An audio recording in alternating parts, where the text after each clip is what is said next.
যদিও আজকে একটা দিবস চলছে, আপনারা জানেন বাঙালির সংস্কৃতি নামে চালানো হয়। এমনকি বাংলাদেশের একজন উপদেষ্টা কিছুদিন আগে বলেছে, পয়লা বৈশাখের যে সংস্কৃতি এটা নামাজ রোজার মতো। শয়তান পর্যন্ত আশ্চর্য হবে না যে বলে কি গো,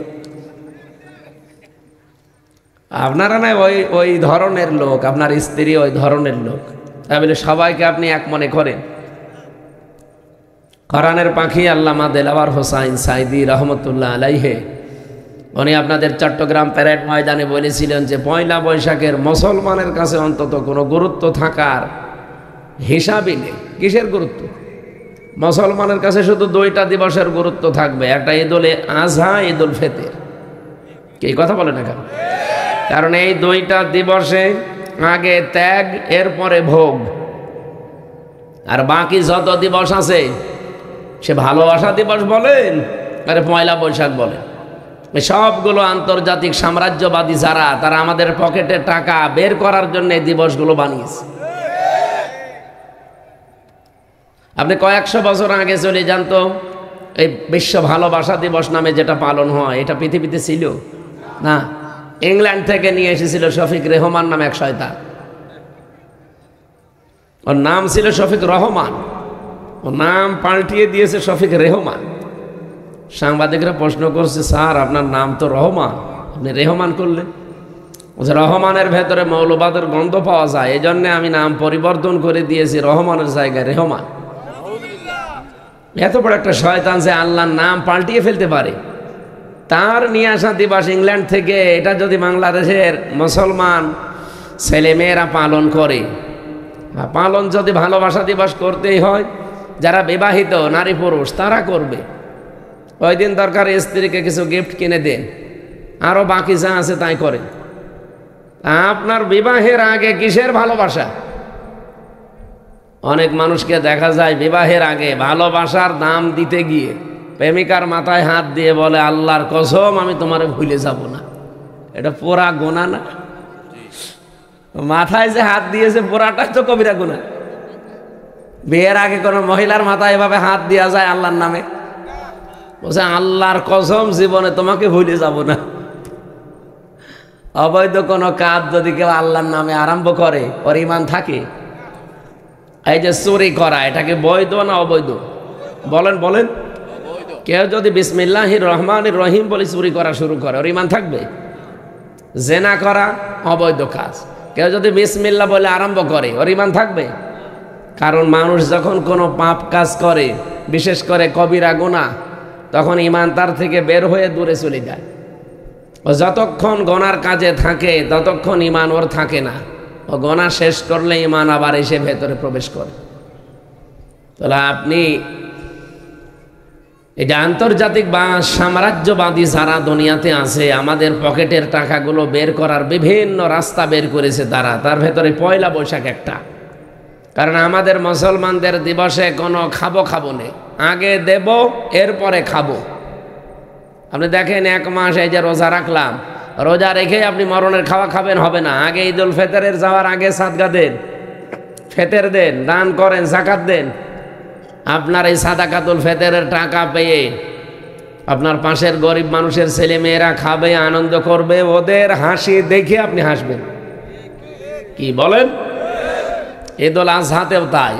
আপনি একবারে 2 লাখ টাকা দিয়ে গরু কিনলেন, আনন্দ করে খাবেন হবে? আগে জবাই করে গরিব মানুষকে দেন, গরিবের সন্তানেরা খেয়ে আনন্দ করবে, হাসবে, ওই হাসি দেখে আপনি আসবেন। তাহলে মুসলমানদের দিবসগুলো আগে খাবো না আগে দেব? বলেন বলেন। আগে ত্যাগ, এরপরে ভোগ। আর আমরা যে দিবসগুলো এখন আমদানি করেছি, এখানে কোনো ত্যাগ আছে? খালি খাবো, নেব, নেব, খাবো। এই পয়লা বৈশাখে শাড়ি থাকার পরও শাড়ি নেব, জুতা থাকার পরও নতুন জুতা নেব, 3 পিস আছে এরপরও নেব, আর পান্তা ভাত আর ওই যে বাকি যা আছে সব তো খাবোই। একে বাকি কোনো দেব দেব বলে কিছু আছে? এই জন্যে তো মুসলমানের দিবস হবে আগে ত্যাগ, এরপরে ভোগ। আর অন্য জাতির যত দিবস আগে ভোগ, পরে ইচ্ছা করলে ত্যাগ করবেন, না করলে না করবেন। এই জন্য পয়লা বৈশাখ যদি পালন করতেই চান, আজকে ফজরের নামাজ পড়ে তার আগে তাহাজ্জুদের নামাজ পড়ে যদি বলতেন, আল্লাহ একটা বছর যখন হায়াতটা শেষ করে ফেললাম, সামনের বছর যেন তোমার বিধান মতো চলতে পারি, সেই তৌফিক আমাকে দিও। এর নাম ছিল পয়লা বৈশাখ। সেটা আমার পালন করেছি? কি উল্টাপাল্টা জিনিস নিয়ে আন্দাজে বানানো মিছিল করে। এই জন্য যারা দায়িত্বশীল, এদের মুখ দিয়ে এমন কথা বের হওয়া ঠিক না। আপনি নামাজ রোজার সাথে পয়লা বৈশাখের সংস্কৃতির তুলনা দিয়ে ফেললেন। হ্যাঁ, এই জন্য আজকের দিবসটা আপনারা আরেকটু অ্যাক্টিভ হয়ে থাকবেন, যেহেতু দিবসটা পালন হচ্ছে আজ যেভাবেই হোক বাঙালি সংস্কৃতির নাম নিয়ে। আর যেহেতু এলাকায় একটা ঘটনা অলরেডি ঘটেছে, আইন শৃঙ্খলার অবনতি যেন না হয়। আজকের মাহফিলে সামনে বসায় মাহফিলের প্রধান আকর্ষণ আপনারা, সম্মানিত শ্রোতা মণ্ডলী। দল মত নির্বিশেষে আল্লাহর দরবারে আমরা শুকরিয়া জানাচ্ছি, কারণ এই কোরআন শুধু মুসলমানদের জন্য না, হাদা বায়ানুল লিন্নাস হুদাল লিন্নাস, মানুষ পদবাচ্চে যারা বিবেচিত সবার জন্য আল্লাহর এই কোরআন। আমরা কি মানুষ না অন্য কিছু? বলেন বলেন। ওয়ালাকাদ কাররামনা বানি আদম, পৃথিবীতে আমি বনি আদম সন্তানকে সম্মান দিয়েছি। আপনি কোরআনে এই কথা কোনো জায়গায় পাবেন যে আমি মুসলমানকে সম্মান দিয়েছি? বলেন বলেন না। বনি আদম সন্তান যারা, তাদেরকে আল্লাহ বলেন আমি সম্মান দিয়েছি। অথচ এই বাংলাদেশে আমরা বিশেষ করে 15.5 বছরে দেখতে পেলাম, 54 বছরও চলছে এটাই, যে বনি আদম সন্তান আল্লাহর এই সর্বশ্রেষ্ঠ সৃষ্টি সম্মানিত যারা, তাদের সবচাইতে বেশি অপমান করার চেষ্টা করা হয়েছে। এখনো বিশ্বে তাই করা হচ্ছে। বনি আদম সন্তানদের কোনো সম্মান নেই। কি কথা বলছে না কেন? নবীজি মসজিদে নববীতে বসে আছেন, পাশ দিয়ে একটা লাশ যাচ্ছিল, নবীজি দাঁড়িয়ে গেলেন। সাহাবা একরাম বলেন, হে নবী, এটা ইহুদির লাশ, আপনি দাঁড়ালেন কেন? বিশ্ব নবী বলেন, সাহাবীরা, ইহুদি তাতে কি হয়েছে, এ তো মানুষ, আমি আদম সন্তানকে সম্মান দিয়ে দাঁড়িয়ে গেছি। বলেন সুবহানাল্লাহ। যে নবী ইহুদির লাশ পর্যন্ত একটা লাশ দেখে দাঁড়িয়ে যেতে পারে সম্মানে, আর সেই ইহুদিরা এখন লাশ না, জীবিত মানুষকে তারা বিনা কারণে লাশ বানাচ্ছে। পৃথিবীর এই নিকৃষ্ট জাতি, জঘন্যতম শত্রু মুসলমানদের। লা তাজিদান্না আশাদ্দান নাস আদাওয়াতাল লিল্লাযিনা আমানুল ইয়াহুদা ওয়াল্লাযিনা আশরাকু। লামে তাকিদ নুনে সাকিলা। আল্লাহ গ্যারান্টি দিচ্ছেন, হে নবী, পৃথিবীতে ঈমানদারদের জন্য জঘন্যতম শত্রু হিসাবে 2টা দল কাজ করবে। একটা হচ্ছে ইহুদি, আর 2 নাম্বার মুশরিক। মুশরিক যেটা, তাদের তো অ্যাক্টিভিটিস আমরা এতদিন দেখলাম। এই যে পাশের দাদা বাবুরা, এরা কি বলেন বলেন। আজকেও ভারতের বুকে ওয়াকফ আইন এটা সংশোধন না করে ওরা এই আইন, অবৈধ আইন জারি করে 10টা মাদ্রাসায় সিলগালা করে দিয়েছে। কোথায় যাচ্ছে ওরা? আবার সারা বিশ্বের মডলদেরকে ওরা এতদিন জানিয়েছে যে বাংলাদেশে নাকি সংখ্যালঘু নির্যাতন হয়। সংখ্যালঘু নির্যাতন এই পৃথিবীতে সবচাইতে বেশি হয় ভারতে। এই মাইক্রোসফট রিপোর্ট দিয়েছে। আর এটা এখন আজকেও দেখতে পেলাম, আল্লাহর ঘর মসজিদগুলো সব ভেঙ্গে ভেঙ্গে গুড়িয়ে দিচ্ছে শয়তানরা, ধোয়া ধোয়া তোলে। যেখানে 500 বছর আগে নাকি মসজিদের নিচে মন্দির ছিল, আমরা যদি এখন বাংলাদেশে আওয়াজ তুলি বিশ্বের বিভিন্ন জায়গায়, যে ঢাকার স্বামীবাগের যে ইসকন মন্দির, এর নিচে 1000 বছর আগে মসজিদ ছিল, এটা ভাঙ্গে এখন আমরা মসজিদ বানাবো, কি মানবেন? তখন তো সারা দুনিয়ার বিশেষ করে উগ্রপন্থী হিন্দুরা মিছিল মিটিং আরম্ভ করবেন। আর আপনারা কি করলেন? আগস্টের 5 তারিখের পর থেকে কতগুলো মসজিদ ভেঙেছে। আজকেও ভেঙেছে একটা মসজিদ, আজকেও একটা ভেঙেছে। শুধু মসজিদ না, 10টা মাদ্রাসায় অলরেডি তালা লাগিয়ে দিয়েছে। সারা বিশ্ব থেকে ধিক্কার আসছে, এমনকি হিন্দু পর্যন্ত। কলকাতায় অনেক হিন্দুর আমি আজকে স্ট্যাটাস দেখলাম, ওরা নিজেরা ভিডিও পর্যন্ত বানিয়েছে যে মোদি মানুষ না, একটা কসাই। এর জন্য ভারতবর্ষের মতো জায়গা, এর মতো একটা প্রধানমন্ত্রী মেনে নেওয়া যায় না। ও চা বিক্রি করে খেত, ও ওই জায়গায় বানাইতো। আমার মনে হয় চাও ভালো বানাতে পারে না ছাতা। তাছাড়া ডক্টর মোহাম্মদ ইউনূস এত বড় একটা নাম করা মানুষ গেল, তারে চা না দিয়ে আদাব দিস, এটা চা দিতে পারতো না? যে আমার যা ব্যবসা, আমি এই যে ব্যবসা দেখালাম, একটু চা খান। শয়তানের কাজ কারবার আর কি বলবো। এই মুশরিকদের কারণে এই 54 বছরে বাংলাদেশে ইসলামটা কায়েম হচ্ছে না। জায়গা একটা সুযোগ আল্লাহ হালকা পাতলা একটু দিয়েছিল, কিছু মুনাফিকের কারণে এখন আবার এটা দেখছে উল্টিয়ে যাওয়ার চেষ্টায় আছে। আগস্ট কি একেবারেই শেষ হয়ে গেছে দুনিয়া থেকে, না সামনে আরো 2 মাস পরে আসবে? এই যে এপ্রিল চলছে না, মে, জুন, জুলাই, 3 মাস পরে কিন্তু আবার 36শে জুলাই শুরু হয়ে যাবে। সুতরাং কারো ফাঁদে পা দিয়েন না। বিভিন্ন মানুষ তো বাইরে ছিল, আমরা জানি, তারা বিভিন্ন পানি পড়া, তেল পড়া খেয়েছে, এখন তারা উল্টাপাল্টা কথা বলতেছে। আরে ভাই, ওদের ফাঁদে পা দিলে কি হয় আপনি টের পালেন না? আল্লাহ দায়িত্ব নিয়ে জানিয়েছেন, লা তাজিদান্না, অবশ্যই অবশ্যই 2টা জাতি তোমাদের প্রকাশ্য শত্রু, গোপন শত্রু, জঘন্যতম শত্রু, একটা আর একটা মুশরিক। কোরআনে যেখানে কোরআনের কথা কায়েম হওয়ার কথা, সেখানে আল্লাহ বলেছেন আলাউ কারিহাল মুশরিকু। এটা সবচাইতে বেশি খারাপ লাগবে মুশরিকদের। হে নবী, আপনাকে আমি যে দায়িত্ব দিয়ে পাঠালাম, আমার খুতবার ভেতরে এই কথাগুলো ছিল।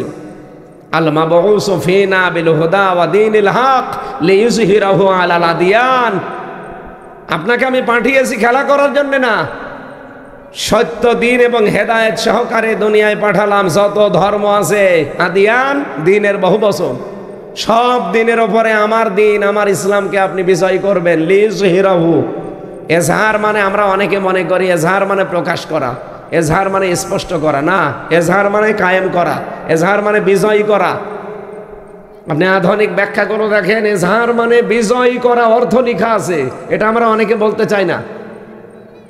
এখানে যারা আলেম ওলামা আছে জিজ্ঞাসা করে দেখেন, কওমি হোক আলিয়া হোক, বলবে এজহার মানে ওই নুন সাকিন মিম সাকিনের কায়দা, স্পষ্ট করা।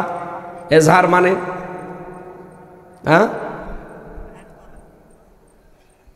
এজহার মানে বাংলা অর্থ এখন আধুনিক ব্যাখ্যাগুলো দেখবেন, এজহার মানে শুধু স্পষ্ট করা না, এজহার মানে শুধুমাত্র প্রকাশ করে দেওয়া না, এজহার মানে দাঁড় করানো, এজহার মানে বিজয় করা। এদেশে কি ইসলাম এখনো বিজয় হয়েছে? তাহলে আল্লাহ, আমি যে আন্দাজে খুতবা পড়লাম, এই খুতবাটা বাস্তবে কাজে লাগাতে হবে না? কোরআনে এরকম আয়াত 3 জায়গায় আছে, লিইয়ুযহিরাহু আলাদ দীনি কুল্লি। প্রত্যেকটা দিনের উপরে ইসলামকে উপরে তোলা লাগবে, বিজয় শক্তি হিসাবে দেখা লাগবে। এইটাই আমরা করতে চাই। আর এটাকে অনেকে রাজনীতি বলে। আরে ভাই, এটা যদি রাজনীতি মনে হয় তাহলে আল্লাহকে বলেন এই আয়াত কেটে বাদ দিয়ে দেন। আমার মনে হয় ওদের যা মনোভাব, আল্লাহকেও বলবে যে আল্লাহ এই আয়াত তুমি বাদ দিয়ে দাও, সামনে অনেকে ঝামেলা করছে, আমাদের মন মতো আমরা তৈরি করিনি। কিন্তু কোরআনের আয়াত কি পাল্টানো সম্ভব? তাম্মাত কালিমাতু রাব্বিকা সিদকা ওয়া আদলা লা মুবাদদিলা লিকালিমাতি। আল্লাহ বলেন 3টা জিনিস দিয়ে আমার কোরআন পরিপূর্ণ। 1 নম্বরে যত কথা আছে কোরআনে সব সত্য কথা। 2 নম্বরে কোরআনের ভেতরে ন্যায় আর ইনসাফ দিয়ে পরিপূর্ণ, কোনো বাঁকা চোরা নেই, সব সোজা কথা। 3 নম্বরে কিয়ামত পর্যন্ত কোরআনের কোনো কথা পরিবর্তন হবে? বলেন হবে? এজন্য যেহেতু পরিবর্তন হবে না, আমরা ওই আল্লাহর উপরে বিশ্বাস করে ভরসা করে কথা বলছি। নবীজিকে আল্লাহ পাঠানোর উদ্দেশ্য জানিয়ে দিলেন, সেই উদ্দেশ্য 54 বছরে আমরা দেখতে পেলাম না। পাইনি কেন? ওই প্রতিবেশীদের কারণে। বিশ্বের অন্যান্য মুসলিম দেশের পাশে প্রতিবেশী যারা আছে তারা সাহায্য করে, আর প্রতিবেশী পেয়েছি এমন শয়তান, শুধু মিথ্যা কথা বলে আমাদের বিরুদ্ধে। যা একটু দাঁড়াতে চাই, ওই মিথ্যা কথা বলার কারণে আমরা দাঁড়াতে পারি না। এই মিথ্যকগুলো ওয়াইলু ইয়াউমাইযিল লিল মুকাদ্দিবিন, আল্লাহ বলেন ধ্বংস হয়ে যাক ওই মিথ্যাবাদীগুলো। সুতরাং মিথ্যা কথা যারা বলে, এটা আজ বিশ্বে প্রমাণিত। খ্রিস্টানরা রিপোর্ট বানিয়েছে 257টা দেশের, তার ভেতরে এই দেশ সম্পর্কে রিপোর্ট দিয়েছে তামাম দুনিয়ায় সবচাইতে বেশি মিথ্যা কথা বলে ইন্ডিয়া। আল্লাহুম্মা আনসুর ইখওয়ানানা আল মাজলুমিন আল মুসলিমিনা ফি হিন্দুস্তান। আল্লাহর কাছে এই মুহূর্তে আমরা দোয়া করছি, মুসাফির অবস্থায় আছি, আল্লাহ তুমি সাহায্য করো। আজ অক্ফ আইনের এই অবৈধ আইন বানিয়ে মুসলমানদের সম্পদগুলো যারা আজ গ্রাস করছে, দখল করছে, এই উগ্রপন্থী সন্ত্রাসী এই হিন্দুদের কবল থেকে মুসলিম এই অসহায় মুসলমানদেরকে তুমি রক্ষা করো, বলেন আমিন। ওরা এখন আমার মনে হয় ফিলিস্তিন, গাজা, রাফাকেও হার মানিয়ে দিচ্ছে। মসজিদ যারা ভাঙতে পারে তাদের কাছে আর কি থাকতে পারে বলেন তো? বাংলাদেশে কয়টা মন্দির আছে আমরা ভেঙে গুড়িয়ে দিতে পারতাম না? আমাদের ধর্মে এটা নেই, লা ইকরাহা ফিদ্দিন। আমাদের ধর্মে জবরদস্তি নেই, বাড়াবাড়ি নেই। আর আপনাদের কাছ থেকে আমাদের শেখা লাগে। সুতরাং আমাদের জীবনের টার্গেট যেহেতু এটা আমরা নিয়েছি, কাবুরা আলাল মুশরিকিনা মা তাদউহুম ইলাই, এ কথা বলার আগে আল্লাহ দিয়েছেন আনাকিমুদ্দিন ওয়ালা তাতাফাররাকু ফি। সূরা শূরার 13 নম্বর আয়াতের শেষের দিকে আছে। আল্লাহ পাক বলেন, হে নবী, প্রতিটি নবীকে আমি এই দায়িত্ব দিয়েছিলাম, আপনাকেও দিলাম যে দিন কায়েম করবেন জমিনে। এ বিষয়ে কোনো মতপার্থক্য, ফতোয়াবাজি চলবে না। বাংলাদেশে যদি এই বিষয়ে এখন সামনে একটা প্ল্যাটফর্ম তৈরি হচ্ছে, কেউ ফতোয়াবাজি করেন যে না ওর আকীদা ঠিক নেই, ওর জুতা ঠিক নেই, ওর টুপি ঠিক নেই, দাঁত মুখ খুলে ফেলা হবে, কোনো ছাড় নেই। আর আপনাদের কারণে আজ দেশে ইসলাম আসে না। আল্লাহর নির্দেশ আপনারা কি পড়েন আর কি পড়ান, সবাই তো এখন অন্তত এক হয়ে যাচ্ছে যে আমরা এ দেশে যারা ইসলাম পন্থী, ইসলামের বাইরে যারা আছে তারাও অনেকে আল্লাহ রসুলকে ভালোবাসে, তাদেরকেও ডাকবে। ইসলাম পন্থী যারা, তারা সামনে নির্বাচনে ভোটের একটা বাক্স দেবে। বাংলাদেশে আমরা অন্তত ইসলাম দেখতে চাই যে রাষ্ট্রীয়ভাবে চলছে। এটা জীবনে একটু আশা আকাঙ্ক্ষা জাগে না? 54 বছরে তো দেখলেনি কিভাবে কি চলে। 74 সালে দুর্ভিক্ষ দেখলাম একটা ভিডিও আজকে। 74 সালে কি বাবা ছিল না? বাবা দায়িত্বে ছিল না? কি অবস্থা, আমি তো আর ওই সময় হয় না, আমার 92 সালে জন্ম। যারা ওই সময় ছিল জিজ্ঞাসা করেন, রংপুরের এলাকার কুড়িগ্রাম, লালমনিরহাট ওই দৃশ্যগুলো দেখাচ্ছিল। মানুষ প্রায় 4 লাখ মানুষ মারা গিয়েছিল ওই সময়। তাহলে বাবা কিভাবে চালায় আমরা দেখেছি, স্বামী চালিয়েছে অনেকের আমরা দেখেছি, চাচা 9 বছর চালিয়েছিল, 10 বছর জেল খেটেছে। এরপরে ভাবি চালিয়েছে, আপা চালিয়েছে, সব দেখা শেষ। এখন সামনে কোরআন দিয়ে চললে কেমন দেখা যায় এটা দেখতে মনে চায় না? এটা মনে চায় কার কার? দেখে লিল্লাহে তাকবীর। দেখেন তো হাত তোলানি কে?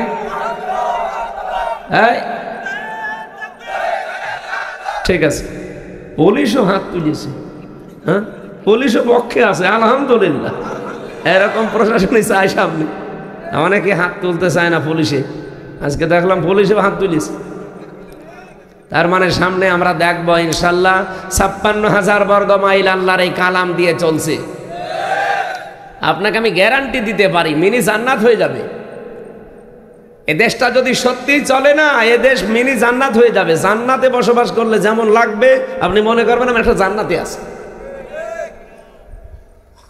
বাংলাদেশে যতগুলো দল আছে, আমি নাম নিতে চাই না, তারপরেও শিক্ষার জন্য বলছি, এদেশে দুর্নীতিবাজ আর দুর্নীতি মুক্ত মন্ত্রী পর্যন্ত একটা দল উপহার দিয়েছে। আপনারা দেখেননি?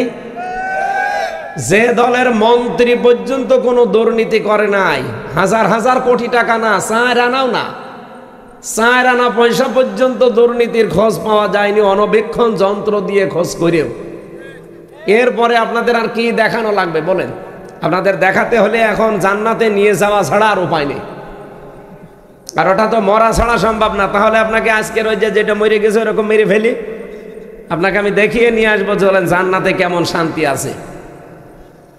আমরা ওই রকম শান্তি আবার সামনে দিতে চাই, পেতে চাই। রাজি আছেন না আপনারা? আর এটার জন্য একমাত্র মাধ্যম হচ্ছে আল্লাহর দ্বীন এ জমিনে কায়েম করা। আল্লাহ কথাটুকু বলতে গিয়েই বলেছেন কাবুরা আলাল মুশরিকিন মা তাদউহুম ইলাই। হে নবী, আপনি যেদিকে ডাকতেছেন যে দিন কায়েম, এটা শুনলে পৃথিবীতে সবচাইতে বেশি খারাপ লাগবে মুশরিকদের। আর এইটাই হয় ওদের কাছে, এত কিছু হয় কোনো সমস্যা নেই, দিন কায়েমের কথা বললেই মুশরিকদের আগুন ধরে যায়। এই জন্য দিন কায়েমের এই ময়দানে এই কাফেলাতে আল্লাহ সবাইকে যুক্ত করবেন না বলে ঘোষণা দিয়েছেন এর পরের শব্দে, আল্লাহু ইয়াজতাবি ইলাইহি মাইয়াশা ওয়া ইলাইহি উনীব। আল্লাহ তাআলা বলেন, হ্যাঁ আমি যাকে নির্বাচিত করি, যাকে পছন্দ করি, দিন কায়েমের এই কাফেলাতে আমি আল্লাহ তাকে শরীক করি। যে লোকটা সত্যি মন থেকে আমি আল্লাহর দিকে ফিরে আসতে চাই, তাকে এই দলের ভেতরে আমি শামিল করি। সুতরাং বাংলাদেশে আমরা এখন দেখতে পাচ্ছি অনেকেই শামিল হচ্ছে, যেহেতু দাওয়াতি পক্ষ চলছে সারা বাংলাদেশে। আমিরে জামাত ডক্টর শফিকুর রহমানের নির্দেশ অনুযায়ী সারা বাংলাদেশে দাওয়াতি অভিযান চলছে। আমি দাওয়াত দিচ্ছি, কোরআনের রাজ কায়েমের জন্যে সব কোরআনের পতাকা তলে আসতে চাই। এ দাওয়াত আপনারা পাননি, পেয়েছেন, এরপরে আপনাদের দায়িত্ব। মরে গেলে এখন আর আমাকে ধরতে পারবেন না। আমি দাওয়াতটা পৌঁছিয়ে অলরেডি সব জায়গায় দিয়েছি, এখনো দিয়ে দিলাম। এখন আপনার বিবেকে যা ভালো লাগে আপনি তাই করেন। যেহেতু আল্লাহ নিজে বলছেন আল্লাহু ইয়াজতাবি ইলাইহি, যাকে ইচ্ছা আমি তাকে নির্বাচিত করি এই দলে আসার জন্য। সবাই আসবে না, সবাই আসবে? বলেন বলেন। ওয়া ইয়াহদি ইলাইহি মাইয়ুনিব, যে মানুষটা আল্লাহর দিকে মন থেকে ফিরে এসেছে, আল্লাহ তাকে এই পথে চলার জন্য হেদায়েত দান করবে। আল্লাহ যেন ও দলে আমাকেও শামিল করেন, বলেন আমিন।